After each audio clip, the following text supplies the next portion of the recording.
Olá, está começando o 210º episódio do Área de Trabalho da Gigahertz, patrocinado nessa semana pela Firmou Consultoria. Quem fala aqui é o Marcos Mendes e assim como toda semana, Bia Kunze, a garota sem fio, também está por aqui. Tudo bom, Bia? Tudo bem, Marcos? Olá, pessoal! Já posso dar olá também para o nosso convidado? Manda bala! Olá, Fabrício! Bem-vindo ao Área de Trabalho, tudo bem? Oi, Bia, oi, Marcos, um prazerzão estar aqui com vocês. Bia, primeira vez, Marcos, a gente se vê todo dia, toda semana aqui para gravar coisas juntos. Legal. Mas, mais uma vez aqui, não aguento mais a cara dele.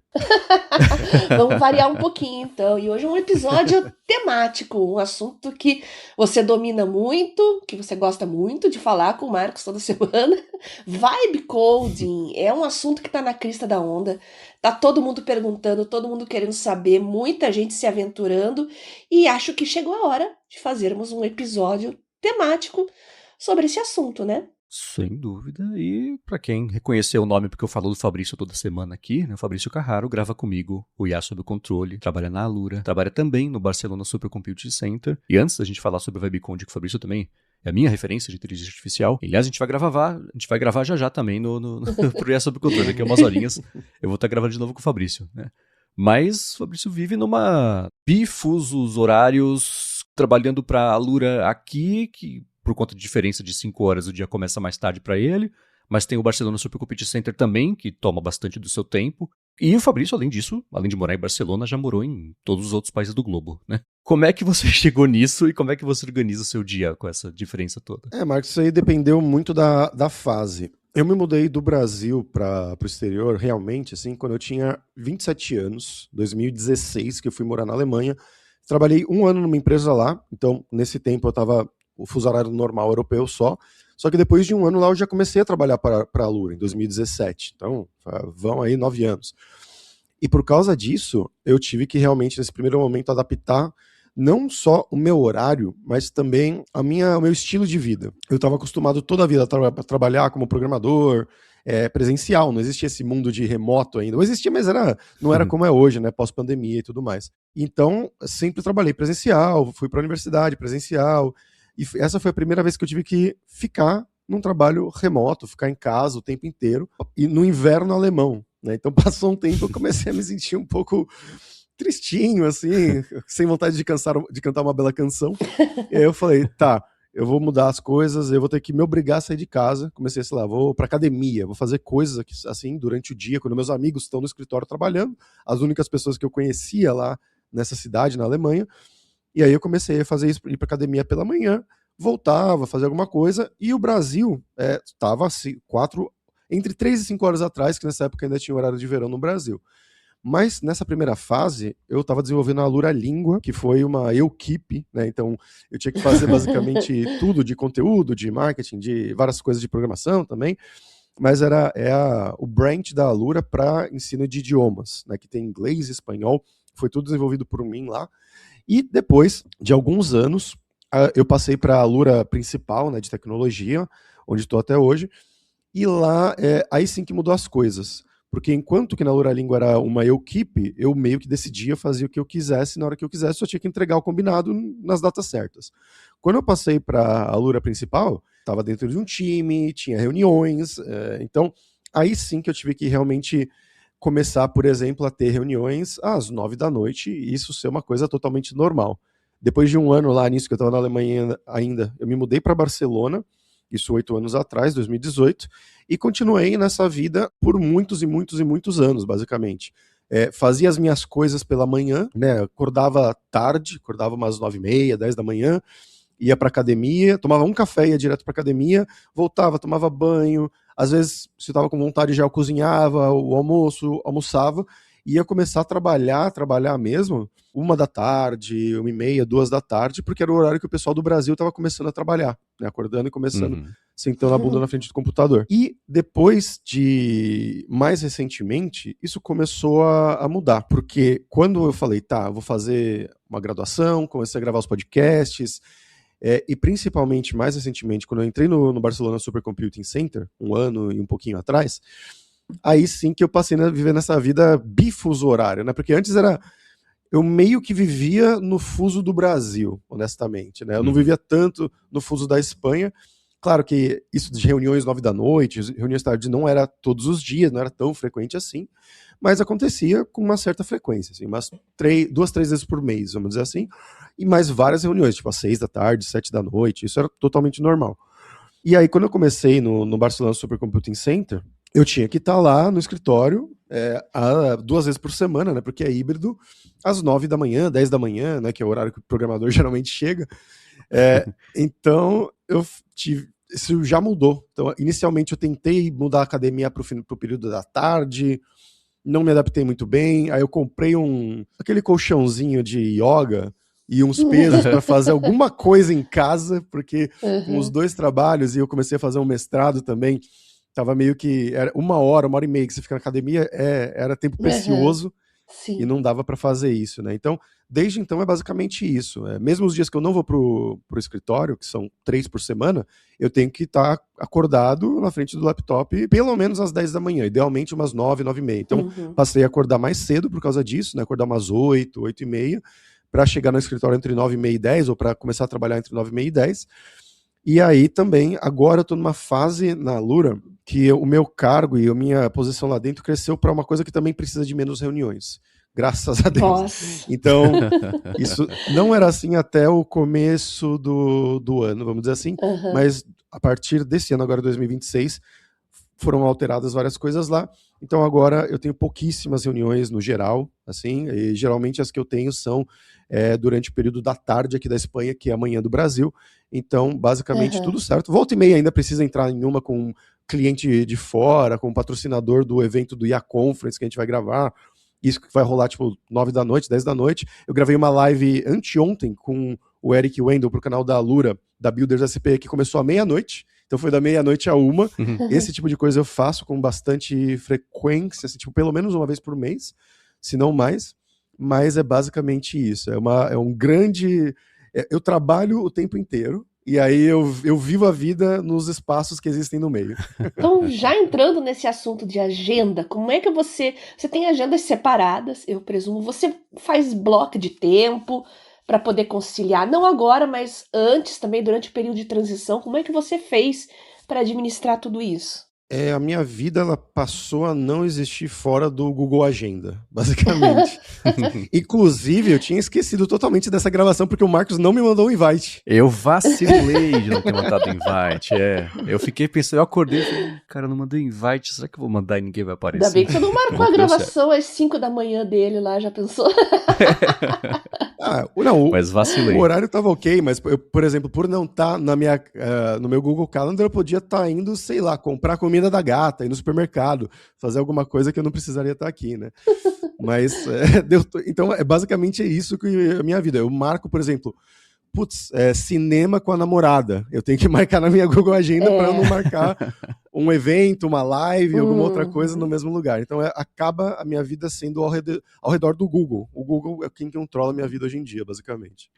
E você, durante um tempo, trabalhou como Community Manager na Alura antes de virar Program Manager e tá fazendo o que você faz hoje, né? O que envolve um trabalho de um Community Manager? Os cargos sempre foram bastante difusos, para falar a verdade, né?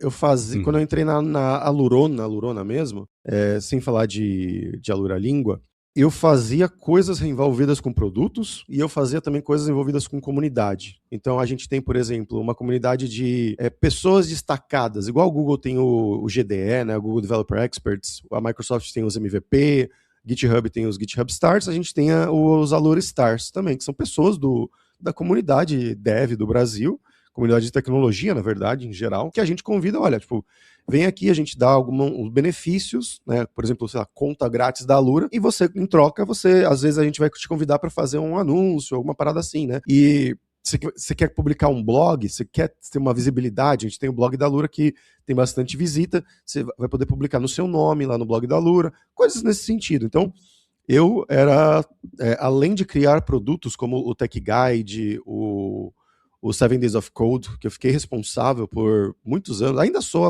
a pessoa, o ponto de contato, assim, para esses produtos, mas desde o zero eu era uma das pessoas muito envolvidas lá na estruturação e na própria criação de conteúdo com isso, e quem que ia ser o dev atingido, né, a pessoa atingida, que ia usar isso realmente no dia a dia, e os professores, os instrutores, mas também tinha essa parte de cuidar da comunidade, mas no meu caso era mais a comunidade técnica, não era a comunidade de, por exemplo, Discord do público geral. Tem outras, sempre teve e ainda tem outras pessoas que ficam com isso.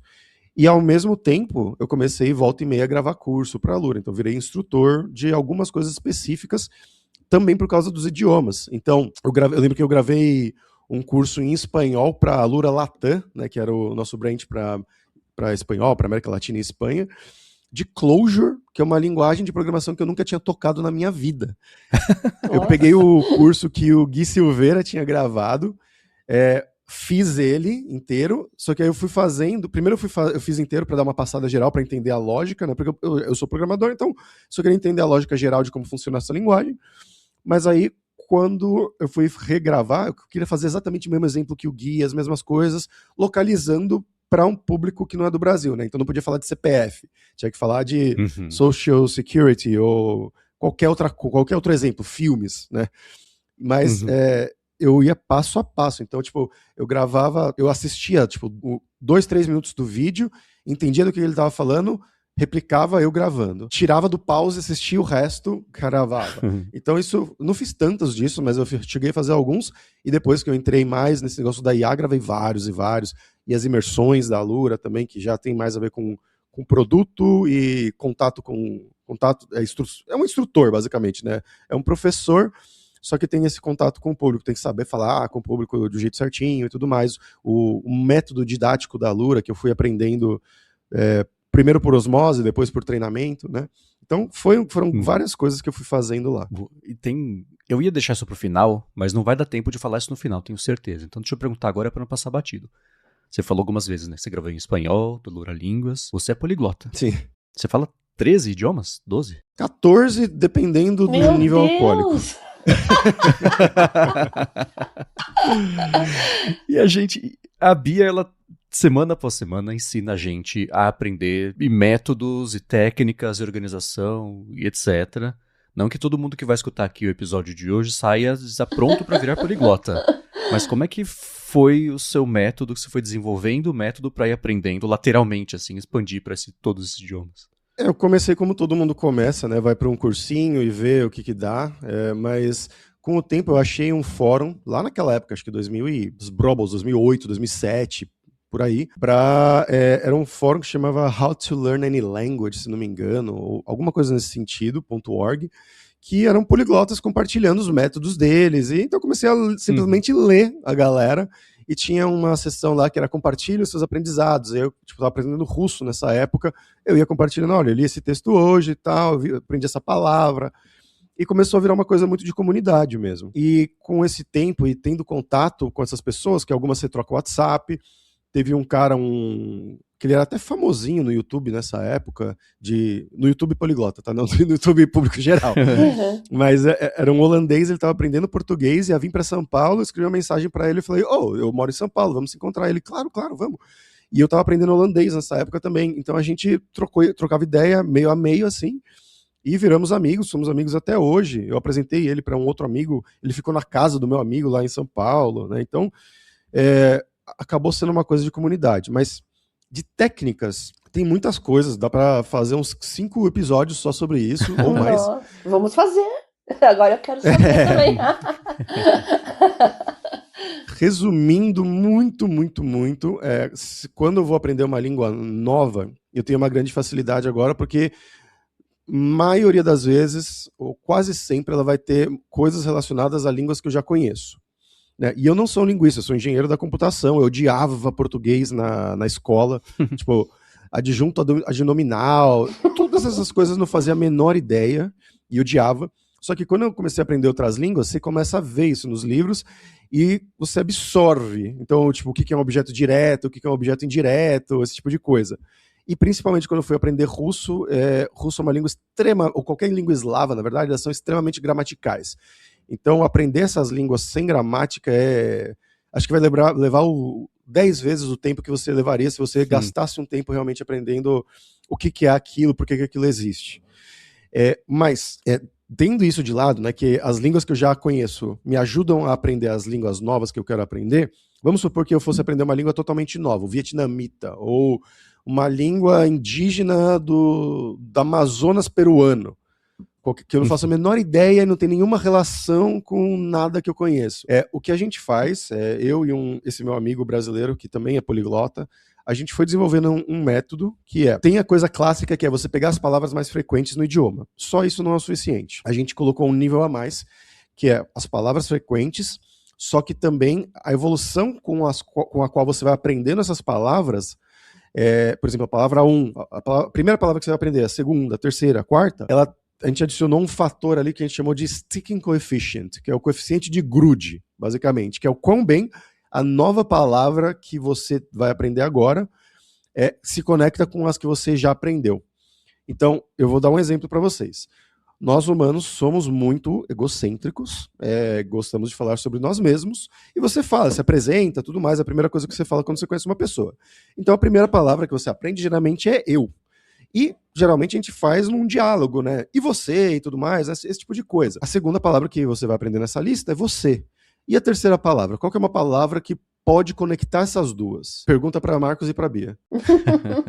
Nós. Nós não conecta. Você não fala eu, nós, você, nós. Talvez um verbo. Que conecta. Ok, tá. Verbo, talvez. Poderia ser um verbo. Eu gosto de você, por exemplo. Mas aí você precisa conjugar o gosto e você precisa da preposição de.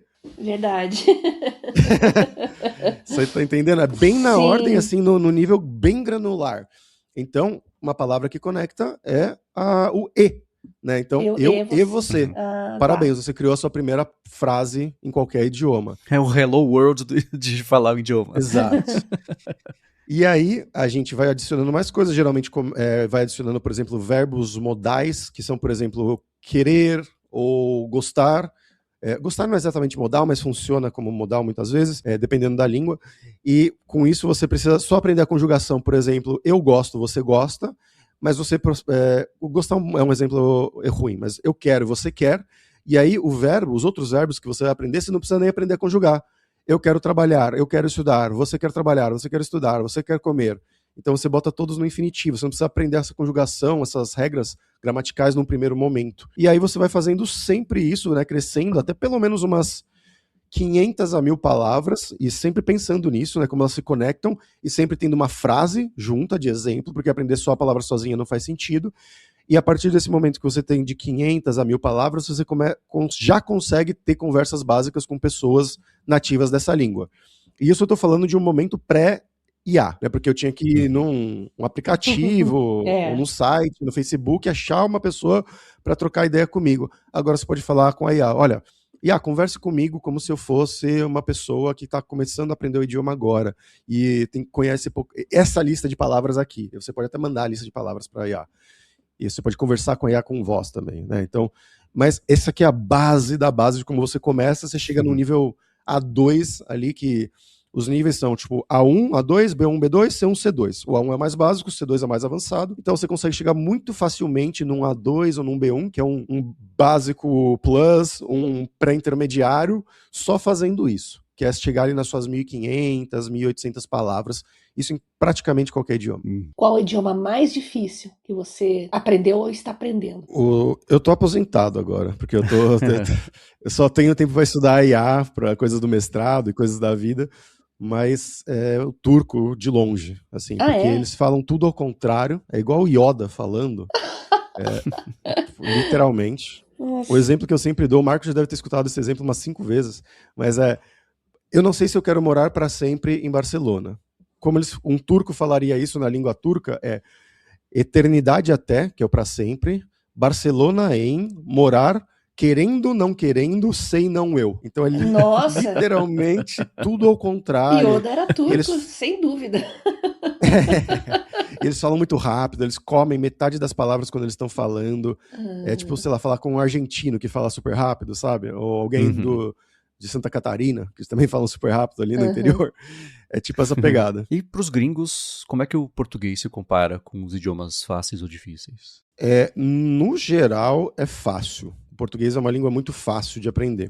Assim como a maioria das línguas latinas, exceto o francês e o romeno, ele é, tipo, para eles é como se fosse um inglês plus, né, nesse sentido. Então, minha ex é russa, ela aprendeu português em meses, assim, ela estava conversando em português em meses, poucos meses, assim. E conheço muita gente russa, que por causa dela, né, quando a gente morava juntos no Brasil, todas as amigas dela e amigos dela russos falavam português extremamente fluentemente. As pessoas que moram aqui também, eu fiz um teste, basicamente, na pandemia. Tinha uma grande amiga minha aqui, italiana, que ela mora em Barcelona, ela fala espanhol fluentemente, e ela ama o Brasil, queria aprender português. Eu falei, tá, pandemia, não tem nada pra fazer em casa, e era lockdown, né, então não podia literalmente sair de casa. Então não tem nada pra fazer. Eu falei, tá, 1 hora por dia eu vou te ensinar português. Lembrando, ela já falava espanhol e italiano, então já tinha a língua mãe dela e tinha uma língua que ela aprendeu como segunda língua, que é muito parecida com o português. Mas em 3 meses ela estava literalmente fluente, assim, a gente não falava mais em outro idioma. Falava em italiano, né, porque eu queria praticar, falar com ela, mas ela não precisava trocar para outro idioma. Faz erros, isso não tô falando que ela falava igual o Ariano Suassuna, mas fluência é diferente de perfeição. É a primeira coisa que você aprende quando você começa a mergulhar nesse mundo, né?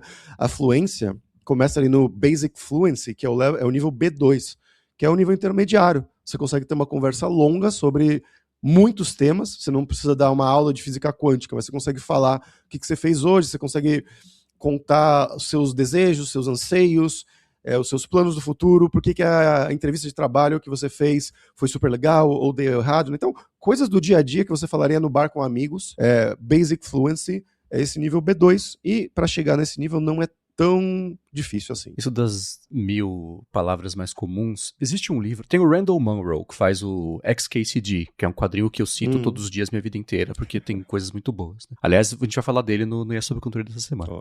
Mas ele tem um livro chamado Thing Explainer, que é um livro inteiro explicando conceitos complicados, então relatividade, bomba atômica, coisa assim, só usando as 1000 palavras mais comuns do inglês. Legal. Nossa. Cara, é super legal.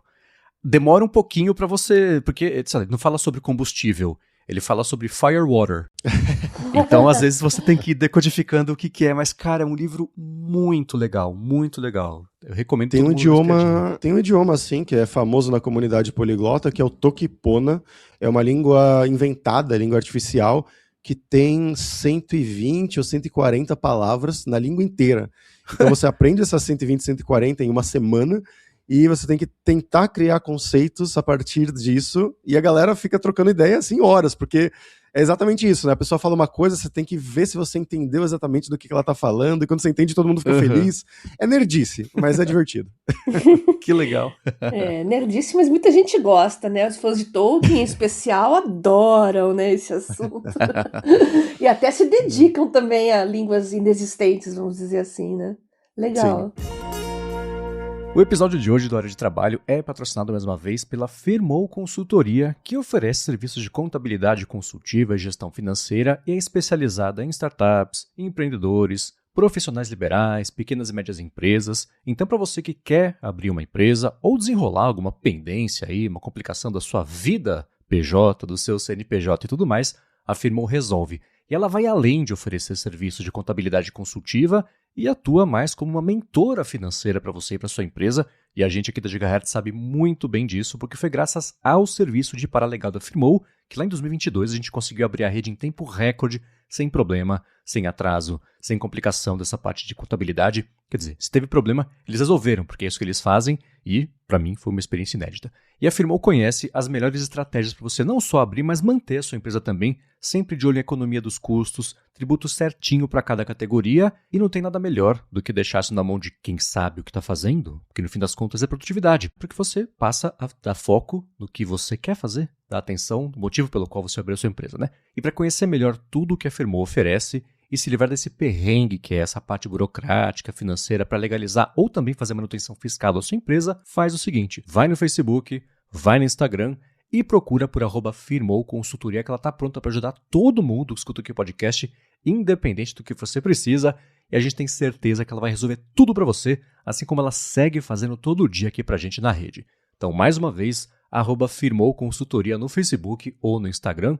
Muito obrigado a Firmoo pelo patrocínio de mais esse episódio do podcast e pelo apoio a toda a Gigahertz. E aí, vamos entrar no nosso tópico principal, Marcos? Vamos lá, Fabrício já falou um pouquinho sobre IA, a gente fala bastante sobre IA, né? E você trabalha no Barcelona Supercomputing Center, que é o que divide também outra parte do seu dia, né? E é ajudando a desenvolver um modelo, ou múltiplos modelos, em alguma das etapas para desenvolver. O que é? O meu time exatamente é o time de Applied Intelligence, que a gente está literalmente do lado, tanto fisicamente quanto conceitualmente, do time de modeling, que é o time que cria os modelos do zero, né? Que vão lá pegar os dados públicos da internet ou de datasets públicos. Lembrando, o Barcelona Supercomputing Center é um centro público de pesquisa. Então, um grande foco é eles fazerem coisas abertas, né? Então, os modelos são abertos, os dados que foram usados para treinar os modelos são abertos. A gente não pode roubar dados da internet, de coisas com copyright, como supostamente as empresas grandes, fechadas, fazem. Mas esse time de modeling se ocupa disso, né? Fazer o pré-treinamento e o pós-treinamento inicial, vamos dizer assim. E depois entra a gente, que a gente pega esses modelos que foram treinados e começa a tentar aplicar para casos de usos reais. Por isso que é Applied Intelligence, né? Então, pegar ali, ele está conseguindo fazer uma function calling bem, com que acurácia? Melhora se eu mudo um prompt desse jeito ou de outro? Não está fazendo bem? Eu vou fazer um fine tuning em cima dele específico, ou um reinforcement learning em cima dele específico para ele conseguir alcançar um nível mínimo de não sei tanto de acurácia. E aí, esse é o meu trabalho mais de Research Engineer. Ao mesmo tempo, eu tenho o cargo de Developer Advocate aqui, que é a pessoa técnica que vai mais ou menos trabalhar na divulgação do que aquela empresa faz, do que aquela empresa produz, para a comunidade técnica, geralmente, né? Então isso envolve em conferências, isso envolve criar guias, criar vídeos, tutoriais, casos de uso, spaces no Hugging Face. Então, várias dessas coisas fazem parte do meu dia a dia. Mais recentemente, eu estou brincando bastante mais na parte de Research Engineer, estava treinando um modelo, isso aqui não era nem ninguém que me pediu, eu queria aprender sobre Speech AI e comecei a treinar junto com o Fable, o Cloud Fable, um modelinho para ser fluente em catalão, né, para poder falar. Você bota o texto e ele fala em catalão fluente, conversacional. E consegui chegar num nível muito bom, assim, só com o Fable, mas como eu falei, isso não era para o trabalho, isso era para eu aprender, para eu estudar. Então eu usei esse projeto que eu criei junto com a IA para criar pós-projeto um tutorial para mim mesmo, para eu ler o tutorial e aprender o passo a passo dos detalhes técnicos que eu não conheço até agora. Só que isso daí, por exemplo, serviu, eu apresentei para o time de speech, né, de voz, aqui do BSC, e eles falaram, nossa, Fabrício, que legal, a gente não tinha visto essa e essa técnica específica, então manda pra gente, a gente pode, talvez, usar para treinar a próxima versão do nosso modelo interno. Então, envolve várias dessas coisas. Que legal. E eu comentei com a Bia na semana passada, no episódio a gente falou sobre como até no evento da Startse, o Henrique Savelli da Anthropic falou que 100% do Cloud Code já é desenvolvido pelo Cloud Code ou no Cloud Code. O quanto que entra programação agêntica, desenvolvimento agêntico no seu dia a dia hoje em dia? 99,9%. 99,9% talvez, porque esse projeto que eu acabei de mencionar, por exemplo, foi todo vibe codeado. Teve um outro que eu tô terminando, assim, já está funcional, mas eu tô ainda ajustando alguns detalhezinhos, que a gente ainda não tinha um note taker, esse de que grava reuniões, interno nosso, apesar da gente ter os nossos modelos, eu achava isso um absurdo. E já era uma demanda antiga, só que ninguém tinha se proposto a fazer, sabe? E teve uma galera que acabou saindo, então ficou meio que ninguém tinha, não o direito, mas ninguém ia falar, faz aí você, porque tinha outras coisas a serem feitas. Uhum. E eu peguei no meu tempo livre, porque eu queria fazer isso, peguei dois projetos, na verdade, open source no GitHub, e a partir deles eu fui desenvolvendo em cima para criar um pipeline, um note taker, para que servisse tanto para Google Meet, para o Teams e para o Zoom, sem envolver o bot entrando dentro da ligação, e que pudesse usar os nossos modelos do BSC. Para fazer a transcrição da chamada, por enquanto não funciona, porque o nosso modelo é para catalão só, né, aqui em Barcelona, então o nosso Whisper ali de transcrição é para catalão, então eu estou usando o Whisper geralzão mesmo, mas para fazer, por exemplo, o resumo da reunião, pontos de ação, quem faz o quê, esse tipo de coisa. E isso tem que ser gerado num formato específico, em JSON, que vai ser lido depois no programa. Isso foi tudo feito por um modelo nosso. É um modelo aqui do BSC, que é o ALIA, de 40 bilhões de parâmetros. E o projeto foi todo vibe codado do zero, né? E coisas de dia a dia também, de mandar e-mail em catalão, mandar e-mail em espanhol. Eu tô vibe emailing, né? Tipo, eu abro o modo digitar do chat GPT no instantâneo ali e falo, olha, tem que mandar um e-mail pro João aqui, ou pro Jordi, e tem que falar disso, e deixa um espaço aí que eu vou colocar o link do canal no Discord. Ele cria pra mim, eu copio e colo o link do Discord. Então, até pra essas coisas eu tô muito preguiçoso, vamos dizer assim. Você faz algum paralelo entre você lidar com idiomas, assim, ao longo do tempo, idiomas diferentes, e partir para outro, e começa um novo, com as linguagens de programação também? Como é que você começou, né, desde a sua graduação, a aprender, a desenvolver? Como é que foi a sua relação com esse processo de aprendizado? É uma boa pergunta, Bia, que foi um processo difícil, eu até falo. Eu lembro que eu fiz Unicamp e eu entrei bem novo. Eu tinha acabado de completar 17. E eu era o segundo mais novo da turma de 90 alunos, e as pessoas, uma boa parte, acho que pelo menos uns 30, 40% do pessoal que estudava comigo lá, ou eles tinham feito colégio técnico, que já tinham feito algo como processamento de dados, programação, ou o pai era engenheiro, o pai era programador, que aprendeu em casa, ou tinha ganhado o computador do tio quando era criança e começou a ver Linux, começou a programar com o CDzinho da revista CD-ROM. Era a história sério mesmo, assim, quase metade da turma. E tinha os outros como eu que, tipo, oi, eu sou um estudante de ensino médio, eu acabei de chegar aqui numa das universidades mais difíceis do Brasil para aprender engenharia da computação. Então eu sofri bastante nesse começo, a gente começa com C ainda, né? Então era bem relativamente baixo nível.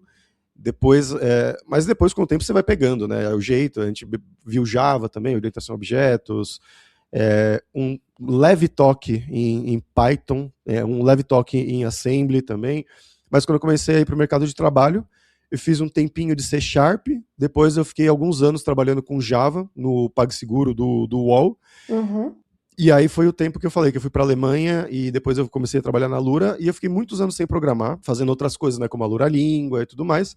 Só que quando eu voltei para a Lurona, eu comecei já era um outro mundo, né, porque tinham se passado, sei lá, 5 anos que eu não estava programando ativamente, e várias coisas novas existiam que eu não conhecia. E aí eu comecei a usar a própria Lura, né, o famoso termo que eu aprendi esses dias, dog fooding, né, quando você come a comida de você mesmo, né, então você usa o seu próprio produto para conhecer ele melhor e para ver mesmo, né. Então eu comecei a usar muitos cursos da Lura, as formações. Se você olhar lá, tem tipo 1 milhão de pontos de todos os cursos e formações que eu fiz da própria Lura, porque eu tinha que falar de tecnologia, eu tinha que criar um tech guide de React, e eu nunca tinha mexido com React. Claro que tinha outros instrutores lá que davam a validação depois do que eu tinha construído, mas esse primeiro passo era eu que tinha que fazer, e aí eu falei, eu não precisava fazer isso, não tinha IA para eu pedir, faz aí, mas eu podia só fazer uma pesquisa borocochô e mandar lá, mas não, eu queria entender mesmo. E eu participava de lives, eu participava de podcast, então eu falei, não, eu tenho que conhecer melhor isso. Então aí eu comecei a estudar React. O que eu mais estudei nessa época foi Flutter para mobile, que eu amei, sou até hoje apaixonado por Flutter, super divertido. E aí depois que entrei no mundo da IA, isso migrou totalmente para Python, né? Então o que eu faço hoje em dia é só programação. O que eu faço hoje em dia, na verdade, é só vibe coding. Mas nos últimos anos, quando eu fui aprendendo, né, entrando no mundo dos dados, do machine learning, mesmo antes de usar IA para isso, era Python, basicamente. E sim, tem um lado desse daí relativamente das línguas, porque eu acho que é até muito mais extremo, porque as línguas, como eu falei, né, você conhece o espanhol, vai ficar fácil de aprender o italiano. Você conhece o russo, vai ficar fácil ou mais fácil de aprender o polonês. E as linguagens de programação, isso no geral funciona se você conhece uma dessas grandes, pelo menos, você conhece quase todas.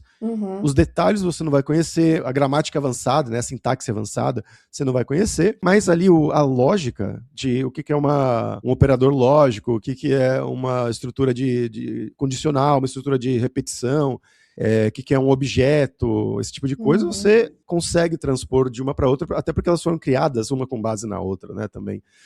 Então tem uma relação sim, só que ela é muito mais gritante, eu acho. É muito mais fácil você aprender uma linguagem de programação nova do que uma língua nova. E para quem está se aventurando de forma autodidata com as IAs, vibe codando e aprendendo, pensando em mudar de carreira, começar uma carreira, que linguagens assim você indicaria para a pessoa começar numa sequência, pensando apenas em mercado de trabalho, em entrar no mercado de trabalho? Eu tô muito envolvido nessa área de IA, né? Então eu não tô tanto ainda na área de programação clássica, né, de software engineer. O que eu posso falar no meu caso é Python, e eu sei que o mercado, inclusive no relatório do GitHub do ano passado, se não me engano, falou que Python passou JavaScript como a linguagem mais usada no mundo, né? Com mais repositórios criados. Então, mas só nisso daí você já consegue ver alguns exemplos, né? O Python, ele é mais fácil até, eu acho, de você, como um salto inicial, né? Ele é mais... Tem menos chaticezinhas que você tem que memorizar, que você tem que decorar. O jeito dele é um pouco mais fácil do que o jeito de qualquer outro, basicamente, né? Dessas grandes que a gente tem aí no dia a dia. JavaScript tem uma grande facilidade que você consegue ver o seu resultado no browser, né? Então isso era uma coisa que a gente sempre escolhia, inclusive os cursos da Alura, a base, geralmente antes era em JavaScript por causa disso, porque você fazia alguma coisa ali básica e você via o resultado rodando exatamente na mesma hora. Ajudava com a motivação do aluno, né, da pessoa que está estudando. Só que hoje, quando você tem um Python mais maduro, tem ferramentas como o Streamlit, por exemplo, que você consegue fazer um front-end super básico usando esse Streamlit, que você consegue também ver coisas no browser, e aí não vai exigir muito estudo, e você consegue aprender o Python com o Streamlit e ver também coisas no browser de uma maneira muito fácil. Então, eu diria que essas com certeza, mas ainda eu vejo bastante uso de Java. Tenho amigos que trabalham, por exemplo, em banco que estão usando bastante Java ainda. C#, porque é coisa Microsoft, né? Então é menos do que os outros, é bem menos do que os outros, mas também ainda tem um certo uso. E se você quer ganhar dinheiro, eu diria que Rust está com bastante uso hoje em dia, todo mundo fala muito porque ela é muito performática, e se você sabe otimizar o código que foi feito em outra linguagem, passando ele para Rust, ou criando do zero alguma coisa em Rust, você acaba sendo bastante valorizado por empresas. E CUDA, que é para programação de GPU, basicamente da NVIDIA, uma linguagem da NVIDIA, que as pessoas que programam em CUDA e que sabem fazer a coisa que a IA não sabe ainda, né, esse detalhe que a IA erra, porque não é uma grande linguagem que ela sabe fazer tudo, essas pessoas têm um salário absurdo. Só que isso daqui exige um estudo muito mais avançado. Não recomendaria entrar em CUDA logo de cara. Eu recomendaria você ficar bom ou boa em Python primeiro, por exemplo, e depois passar a estudar CUDA e outras coisas, porque você vai ter que conhecer também de hardware muito, você vai ter que conhecer de hardware distribuído, de clusters, então é um nível muito mais avançado. Mas, Bia, tem outra coisa hoje em dia que é essa parte do vibe coding, né? Então, a coisa que eu mais ouço, inclusive de amigos que trabalham em empresas, é que, por exemplo, deixou de existir, ou cada vez mais está deixando de existir, pelo menos em empresas grandes, essa divisão de front-end e back-end, né? Ou front-ender e back-ender. Pessoa que só faz isso, só faz aquilo. Com o advento aí da IA, que agora elas realmente ficaram boas desde dezembro, janeiro, agora desse ano, a pessoa que era péssima de front-end, agora ela vai fazer um front-end arroz com feijão muito bonito, assim, muito decente. E se precisar de algum detalhe, pode ter uma pessoa que é mais especializada em front-end, só que ela também vai conseguir mexer no back-end da empresa. Então, meio que todo mundo vira full stack, porque você tem a IA aí no meio. Eu já percebi, assim, alguns amigos que estão se aventurando, a parte de front-end, pelo menos, tem cara de IA. Assim, quando a gente vê um texto, tem cara de IA, você vê a aparência, o design, tem cara de IA. O que a IA tem de diferente que faz a gente perceber o padrão e identificar? Ela foi treinada em dados, né, que milhões e milhões e bilhões e trilhões de dados que vieram da internet, e ela, geralmente, quando você pede alguma coisa que envolva front-end, que envolva uma telinha, ela tende a dar uma resposta. O que ela está dando a resposta? Ela está gerando a próxima palavra, gerando o próximo token sempre, né? E isso se baseia normalmente nos tokens que tem uma maior probabilidade de acordo com a resposta àquilo que você pediu. Geralmente, ela vai chegar mais ou menos nos mesmos resultados quando ela estiver prevendo essa próxima palavra.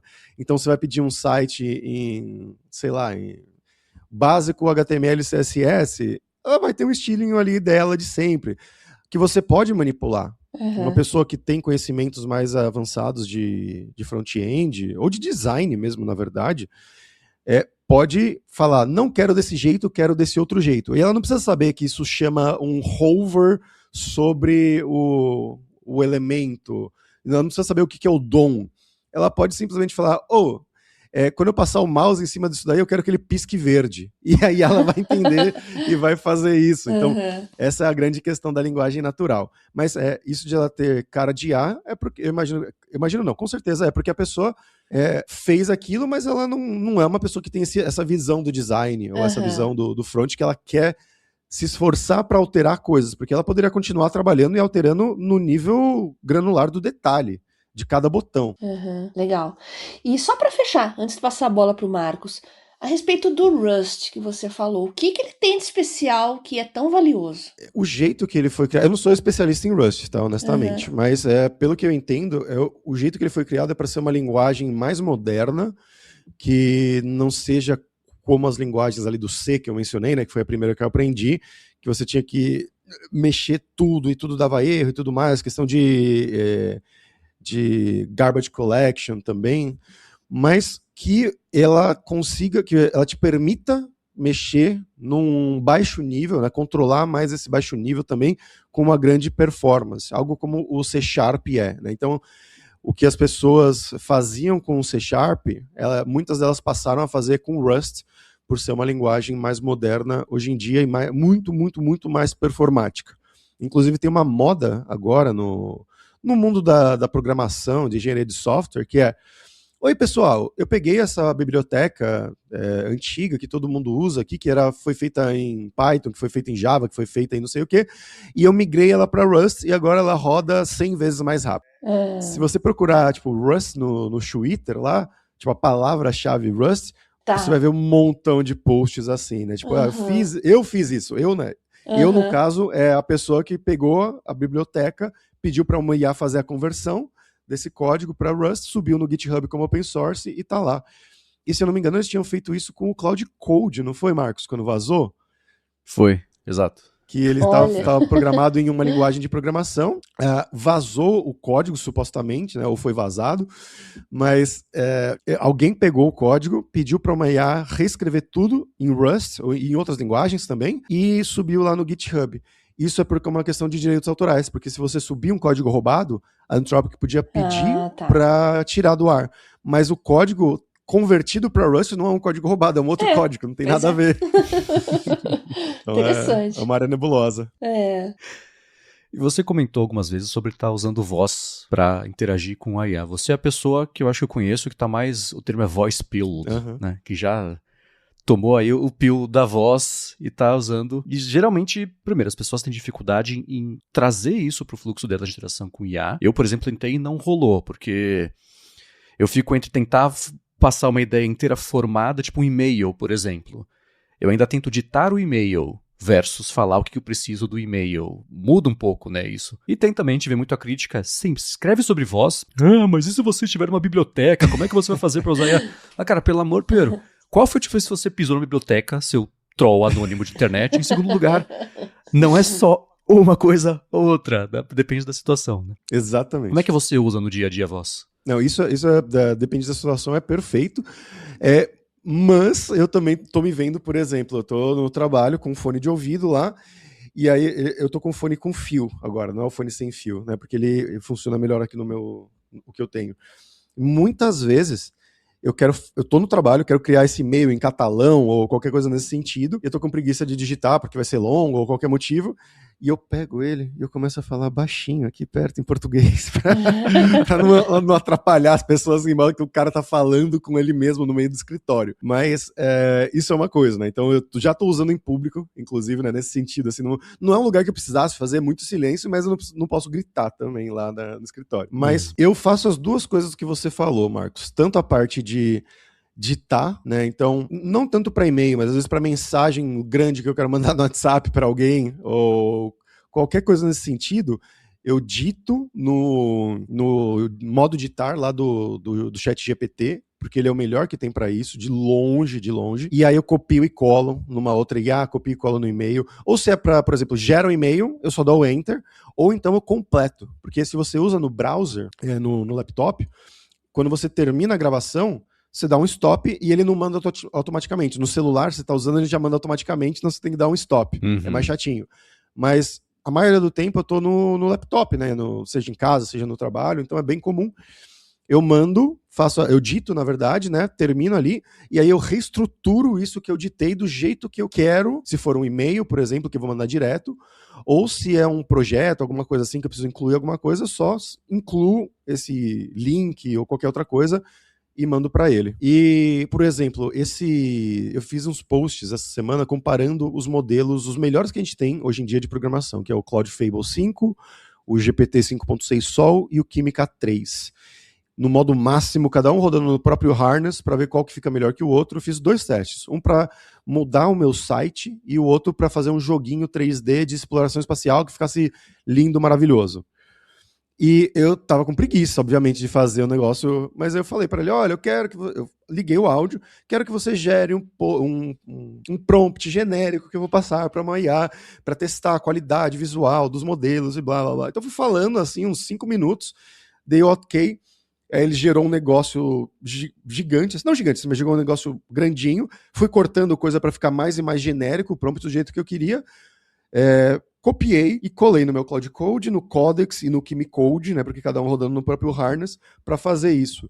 Isso foi só um exemplo para um post que eu fui fazer, mas no dia a dia de trabalho é a mesma coisa. Boa. E sobre específico de vibe coding também, esse é um tema que despertou interesse de muita gente porque trouxe mais acesso para quem tem uma ideia e não sabia programar e agora consegue fazer isso. A gente, por exemplo, no ADT, a gente recebe muito, a gente tem uma sessão lá no podcast que é o Amigos do ADT. Alguém desenvolveu alguma coisa, manda pra gente, a gente divulga. E tem sido muito legal ver a quantidade de projetos do tipo, eu sou entregador do iFood e sempre é um mistério se eu vou aceitar um pedido, vou chegar no restaurante, vou esperar 5 ou 40 minutos até a comida ficar pronta. O iFood tinha esse dado, mas libera pra gente. Aí ele criou, não desenvolve, hein? Criou um app que os entregadores podem sinalizar quanto tempo tem de entrega em cada lugar para poder medir quanto que vai ser, né? Então, tem um crowdsourcing grande aí. Um outro ouvinte esses dias falou, não sou desenvolvedor, uso lente de contato. Sempre foi chato conseguir administrar quando tem que trocar o soro, quando que eu usei uma lente, 2, 3, etc. Aí criou lá, tira foto, faz um OCR, identifica qual que é o modelo, usa, né, cadastra as vezes que foram usadas. Então a gente já traz esses exemplos, a gente comenta aqui na hora de trabalho também, para poder ir expandindo lateralmente aqui a cabeça das pessoas, elas pensarem, poxa, tá aí, eu tenho uma ideiazinha que eu acho que eu poderia tentar colocar em prática. Eu não sei se você tem exemplos parecidos que você já tenha visto ou dicas que você pode dar para o pessoal que está interessado, mas está, sabe, se você nunca mexeu com isso, intimida um pouco a ideia Codex, eu preciso instalar, mas e agora? O que você dá de dica para o pessoal? Por onde começa? Boa. Tem alguns exemplos que eu lembro quando eu fui num evento de Cloud Code aqui em Barcelona, um cara falou que também não era programador, era uma pessoa X, assim, que fazia, sei lá, produto, qualquer outra coisa, e ele criou uma rede social de alguma coisa que eu não lembro o que era lá, que depois de 2 semanas, 3 semanas que ele lançou, já estava com 6 mil pessoas, né, 6 mil membros na rede social, que ele criou, se vibe codou do zero. Obviamente não vai ser qualquer pessoa que vai fazer uma rede social sobre qualquer tema que vai ter 6 mil usuários em 3 semanas, em um mês. Mas é mais pela outra coisa, né, que o valor que ele queria fazer alguma coisa, ele tinha o interesse e não tinha como, não tinha conhecimento, ele tinha que contratar uma pessoa programadora para isso. Eu mesmo, o meu site foi 100% vibe codado, o projeto Sotaque, lá que a gente já falou no IA Sob Controle, inclusive quem quiser dar uma olhada, sotaque.ia.br, que é para criar o maior dataset público crowdsource de português do Brasil, com sotaques das diferentes regiões, para a sua IA não falar sempre com sotaque de São Paulo e do Rio de Janeiro. Né? Então, era essa a ideia, e o projeto foi 100% vibe codado. Esse que eu falei do modelo de fala em catalão. foi 100% cuidado para estudo, né? Então a ideia era primeiro criar o projeto para o estudo ser posterior ao projeto estar funcional. Então também tem coisas que dá para fazer nesse sentido. E para começar com isso, depende de quanto dinheiro você tiver disposto ou disposta a gastar, para falar a verdade. Se você quer a melhor opção possível e tem dinheiro para gastar, tem ali pelo menos R$550 por mês para gastar, eu recomendaria que você criasse uma conta no Claude, né, da Anthropic, e baixasse o aplicativo deles aí de Windows, de Mac, que tem lá dentro do aplicativo. Você pode usar o modo chat, que é normal, o negócio você falaria no chat normal, o modo cowork, que geralmente é usado para você que você quer lidar com pastas. Então a pasta está cheio de planilha, está cheio de PDF, não sei o que, é mais nesse sentido. Mas se você quer focar no código, você também consegue usar o Cloud Code dentro desse aplicativo visual. Você não precisa entrar com terminal, a telinha preta com letra branca piscando, que o pessoal tem medo. Dá para fazer diretamente do aplicativo também. Se você tem menos grana que isso, mas ainda está disposto a gastar pelo menos R$100 por mês, baixa o Codex /ChatGPT, o aplicativo, não o site. O aplicativo deles, que eles mudaram recentemente, que também tem essa mesma opção. Os dois são muito bons, só que o Claude ele tem o modelo Fable, que ele é muito melhor que os modelos que a OpenAI tem até o dia da gravação de hoje. Isso pode mudar semana que vem ou na seguinte, mas os dois são equivalentes, são muito bons. Qualquer um que você for usar vai ser muito, muito bom mesmo, mas você vai ter que ter uma conta paga. A conta gratuita, ela acaba muito rápido e não vai ficar bom bastante. Você vai usar os modelos mini, os modelos que não são tão legais assim. Outra opção é tentar fazer uma conta desses modelos da China, né, que é, por exemplo, o Kimi. Eles têm lá da Moonshot AI, tem todo um ecossistema Kimi também que é super legal e é mais barato do que os modelos americanos. DeepSeek também é pior os modelos deles, mas também dá para usar e é muito mais barato que os americanos. Minimax, GLM, tem um monte de modelo chinês que dá para fazer a mesma coisa. Mas se você quer ficar no arroz com feijão, o melhor arroz com feijão de todos é o ChatGPT. Então, conta de R$100 ali do ChatGPT com o aplicativo do Codex, que você consegue gerar imagens com um modelo deles, o GPT Image One, que é o melhor que existe no mundo atualmente. Você consegue mandar esse áudio, né, editar para você consegue usar a parte de código, eles têm tudo integrado lá. A parte de áudio, né, de entender voz do Claude é uma porcaria, é horrível, não usem, mas eles têm esse modelo maior, só que os limites deles são muito mais baixos, né, então eles acabam muito mais rápido e parece que você tem que pagar essa conta de R$550. Mas seria um bom primeiro passo para você que quer criar o seu próprio site, o seu próprio aplicativo, qualquer coisa nesse sentido. Tá. A minha experiência, para quem assustou, né, quem tem 500 e poucos reais, né, sobrando aí, eu uso o ChatGPT, assinatura normal, que é o de R$100 por mês, uso o Codex, instalado no Mac. Eu desenvolvi, né? Ele desenvolveu para mim 2 aplicativos. Um que, eu já falei sobre os dois, tanto no Sobre Controle quanto aqui também. Um que me ajuda a ver se algum site que não tem RSS foi atualizado, para poder escrever sobre isso no 95Mac. E um outro que é para me ajudar aqui, só para eu matar a curiosidade de saber como é que tá meus ganhos e perdas de ação ao longo do dia. Passei o mouse e cliquei aqui no menu pronto, já apareceu. Você faz isso? Você ainda não se livrou disso?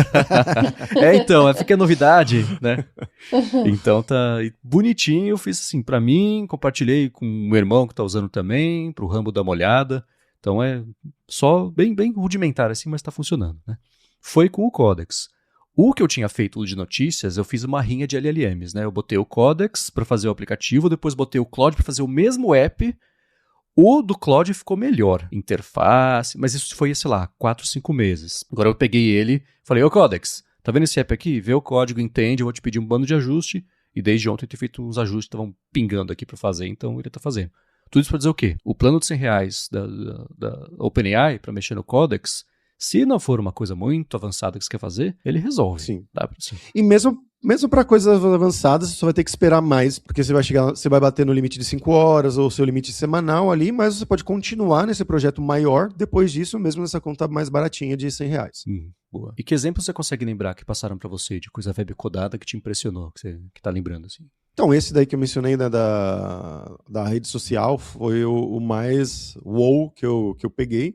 Esses joguinhos que eu mencionei antes, né, comparando os 3 modelos, tanto o meu site, foram os 2 testes, né, o do meu site e o dos modelos. Eu achei que os melhores criados, os mais bonitos visualmente, de longe foram os feitos pelo Fable, o Claude Fable, que é esse modelo super caro, que você só vai conseguir usar nessa conta de R$ 550 por mês. Os outros, do GPT mais novo 5.6 Sol e do Química 3, ficaram ótimos, mas não ficaram tão lindos quanto o outro.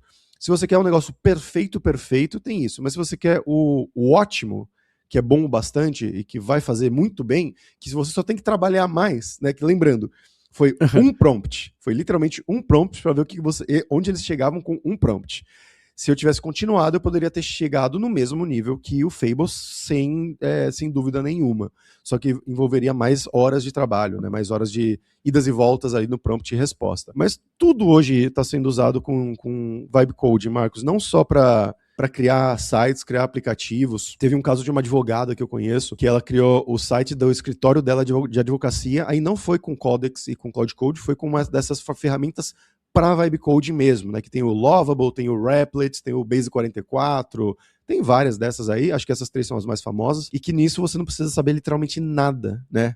No GPT, no Claude, vai chegar um momento que ele vai falar, olha, eu não tenho acesso a suas contas, nem nada disso, então eu vou precisar que você entre no site do Supabase, crie uma conta e me mande o link ou o token que está na página de settings, na aba de não sei o que e tal, copia e cola para mim, que o pessoal vai ficar uma pessoa que não tem esse dia a dia técnico pode ficar um pouco confusa, pode demorar um pouquinho mais para chegar lá.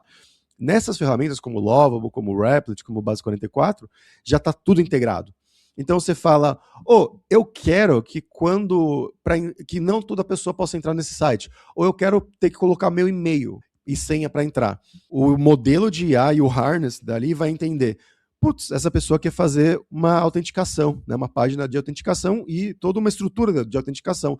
Então eu já vou criar uma base de dados aqui no meu Supabase que já está integrado nessa conta associado ao Fabrício e vai criar ali tipo nome de usuário, senha com hash, porque isso aqui é mais seguro do que a senha sozinha. Então esses vários detalhes ele já toma conta disso, você não precisa fazer nada.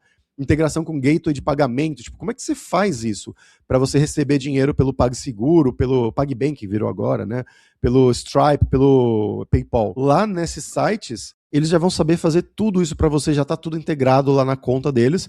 Se você fosse fazer no GPT ou no Claude, ou qualquer um desses, eles iam falar, Fabrício, vá lá e cria uma conta no PayPal, no PagBank, no Stripe, associe, me dê o token, blá blá blá. Então, esse processo que com esses caras que não fazem tudo, ele ainda é manual, e como esses outros já tem tudo integrado, você precisa fazer muito menos.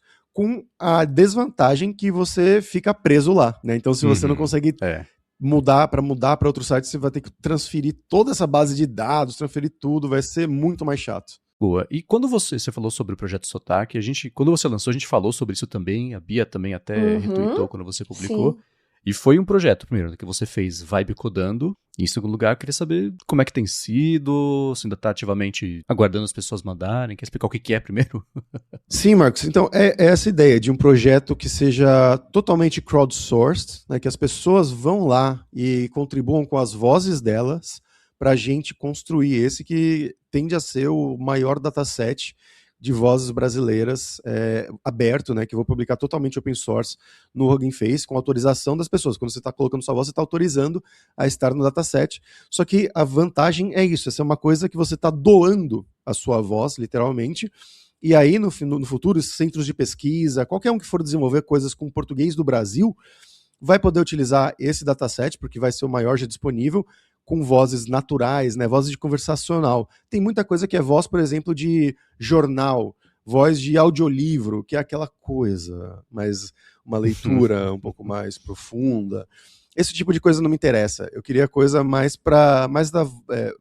um dataset conversacional, para quando, sei lá, o governo do seu estado ou uma empresa do seu estado for fazer, sei lá, da Bahia, do Piauí, de Santa Catarina, quer fazer um anúncio, qualquer coisa, usando uma voz ali com IA, que ela possa falar com o sotaque da sua região, não com o sotaque paulista, não com o sotaque carioca. E o mesmo vale o contrário, para a parte de entender a voz, né, que é a transcrição, basicamente, é chamado de ASR, isso, em IA, que teve um caso de um cara que eu conheço, que ele falou, olha, a Alexa não entende a minha mãe, que ela mora no interior da Paraíba. Ela fala, a Alexa não consegue destrinchar o que é isso, né? O que é essa voz. Ela pega como se fosse um outro idioma ou palavras soltas ali no meio, porque não foi treinada nesse sotaque. Então, quando a gente vai fazer esse tipo de coisa, é muito importante ter esses dados legais, né, autorizados de uma forma pública. E foi disso, eu resolvi fazer dessa maneira crowdsourced, tá? Continua no ar, é muito difícil chegar a 1000 horas de voz, são muitas horas, que é a primeira meta que eu tenho lá, mas quem quiser disponível, é só ir lá, sotaque.ia.br, contribuir com a sua voz, e o que eu falo é que eu não quero você lendo alguma coisa, eu quero a voz daquele áudio que você mandou para sua mãe no WhatsApp, aquele podcast lá de 5 minutos que você mandou para sua mãe, ou que sua mãe te mandou, pode ser também, mas eu quero aquilo, eu quero a voz natural, a voz conversacional mesmo, que é isso que interessa para esse tipo de dataset, e que a gente usa também, por exemplo, das entrevistas do podcast, que acaba sendo uma conversa mais natural e tudo mais do que uma coisa fechadinha ali. Subia várias coisas ali minha e do Marcos, né, vozes minhas, vou subir mais, inclusive, e de vários participantes dos podcasts que autorizaram, obviamente, também subir a voz deles lá. Boa. E como é que Vibe Coding entrou quando você fez o projeto? Eu queria programar o site, queria programar essa parte da base de dados, o banco, onde que vai salvar tudo, e primeiro, eu não sabia qual que era a melhor forma, né, de onde subir isso, de uma maneira que eu não tivesse que gastar muita grana ou quase nada, e foi primeiro uma coisa estrutural, e que evoluiu para literalmente tudo, né? Então o projeto roda, onde a base de dados está salva, tudo isso foi ou recomendações da IA, que naquela época foi o Opus, eu acho, ou foi o GPT 5.5 ou foi o Opus, agora não lembro, mas foi um dos dois. Mas o site inteiro foi webcodado, e tem uma integração com o WhatsApp que eu fiz, ela ainda não está no ar porque eu preciso pagar a API da Meta, né? Mas a integração já está pronta, é só ligar, o botão de ligar, que é isso, quando uma pessoa poder encaminhar um áudio de WhatsApp para um número de uma conta empresarial, eu já tenho esse número, só falta plugar, e tudo isso foi webcodado, foi a IA que fez, né? Eu teria que passar horas estudando ali a documentação da Meta ali do WhatsApp Business para ver como fazer, qual que é a API que chama, por onde manda, como é que cria o botzinho, e com a IA tendo esse conhecimento, foi só literalmente falar, faz aí, mas eu quero que fique nessa estrutura, né? Tipo, você explica melhor do que isso, mas no final é um faz aí, e ela faz para você, o que não tiver correto, você vai mais algumas idas e vindas até ficar correto, mas demorou, sei lá, 2 dias, 3 dias para tá tudo no ar, assim. E Fabrício, minha última pergunta é que você, além disso tudo, você também costuma ser muito ativo no LinkedIn, fazendo textos opinativos e também textos explicativos sobre o que está acontecendo nesse mundo. É uma coisa que você senta para escrever, você usa IA como sua copilota, como assistente, como revisora. Sim. Como é que faz? Como é que é esse processo? Porque você posta bastante coisa aprofundada, longa, né? Como é que funciona? A resposta é sim, com certeza, né? Mas geralmente depende muito do tópico, para falar a verdade. Tem tópico que eu já tenho tudo o que eu quero falar na cabeça, e ou eu escrevo manualmente, ou como eu falei, eu dito para ela, né, o que tá na minha cabeça, e depois eu só ajeito o que tá errado e copio e colo lá no LinkedIn. Tem coisa que eu tenho uma parte, mas eu acho que seria legal complementar com outras coisas, e aí eu peço para ela me dar mais caminhos para onde eu posso ir, né, tipo, o que mais eu posso abordar, ou exemplos que talvez eu não tenha pensado que eu poderia dar relacionado a isso, alguma analogia, para facilitar o entendimento, assim, de uma forma mais didática. Eu tento ser o mais didático possível nos meus textos. Revisar eu não costumo usar muito, assim, é mais para textos muito longos, para ver se tem muitos erros de português, esse tipo de coisa. Mas inclusive é muito comum os meus textos passarem com texto de português e alguém ir lá falar, Fabrício, isso aqui tá faltando, aí eu vou lá e edito manualmente e tudo mais, né? Então, geralmente eu nem faço isso, mas é mais ou para eu ditar para o GPT, simplesmente para ter em escrito o que está na minha cabeça, ou então para ele me dar novos caminhos de algo que eu já estava fazendo e que eu quero melhorar. Mas sim, eu uso bastante, né, nesse processo. Mas não recomendo, dica, não programe a sua IA para responder comentários automaticamente no LinkedIn, no X. É um saco. É muito. Eu tava comentando com outros amigos que também são criadores de conteúdo, né, nessas redes, e ele fala, tipo, a pessoa tá lá, tipo, especialista em marketing, ou RH, ou médico. E ele tá falando, não, realmente, porque essa arquitetura de embeddings, ela é um pouco mais complexa do que a outra. Calma, não tá batendo muito bem, sabe? E aí, um travessão ali no meio também, sabe? Então você claramente vê que foi feito por IA, e tem muita gente fazendo isso, é um saco, então não faça isso. E mesmo a IA, ela escreve de um jeito muito robótico no geral, principalmente o ChatGPT. O Claude também, é um pouco melhor, mas também. A melhor para escrever no geral, assim, se for para fazer um parágrafo de exemplo, esse tipo de coisa, eu acho ainda que é o Gemini. Ele é muito bom nisso daí, de não ser tão engessado, mas primeiro, não faça, não comente automaticamente, não crie bots, que é um saco, ninguém gosta disso, você cria birra mais do que uma reação legal da outra pessoa que tá vendo, e não use o ChatGPT se você for tentar escrever alguma coisa, assim, porque é muito robótico. Fabrício, é estranho você estar desse lado agora, porque eu vou falar assim, né? Obrigado pelo seu tempo e pelo conhecimento. E pra quem quiser continuar o papo com você, como é que faz? Só ir lá no meu LinkedIn, Fabrício Carraro, pode mandar uma mensagem, eu tento responder sempre que possível. O meu Twitter também, mesma coisa, Fabrício Carraro. E quem quiser saber mais sobre IA, vai lá comigo e com o Marcos, toda quarta e sexta-feira, no podcast IA Sob Controle, disponível no seu agregador preferido, aí no Spotify, no Apple Podcasts, no Antena Pod, seja lá qual que você usa, que a gente fala toda sexta-feira de notícias do mundo da IA, quase 2 horas de notícias toda sexta, bastante trabalho, e toda quarta-feira entrevistas com pessoas desse mundo da IA. Maravilha! Obrigada, Fabrício, pelo seu tempo, pelas dicas valiosas, e o pessoal que quiser entrar em contato também mandando perguntas, a gente encaminha para o Fabrício, quem sabe a gente faz um outro episódio mais para frente, com as solicitações específicas do pessoal que ouve. Eu acho que o pessoal é quem mais pode direcionar aí o que quer saber, o que quer aprender, e com certeza dá para extrair muita coisa legal, não só de hoje, mas de futuras conversas também. Para falar comigo, se você quiser também mandar perguntas, solicitar pautas, sugerir aplicativos, links, escrevam para @biacunze lá no Telegram. Se tiver perguntas pro Fabrício, quiser mandar para mim, não tem problema, eu encaminho pro pessoal aí, pro Marcos e pro Fabrício, e eles respondem, tá bom? Beleza. Para falar comigo, MVC Mendes, apresento por aqui o Área de Transferência, também o A Fonte. Para a Alura, apresento o IA Sob Controle. Obrigado, Firmão Consultoria, pelo patrocínio do episódio de hoje. Os links estão em gigahertz.fm/trabalho/210 ou no seu player de podcasts também. E a gente volta na semana que vem. Beijoca sem fio a todos e até semana que vem.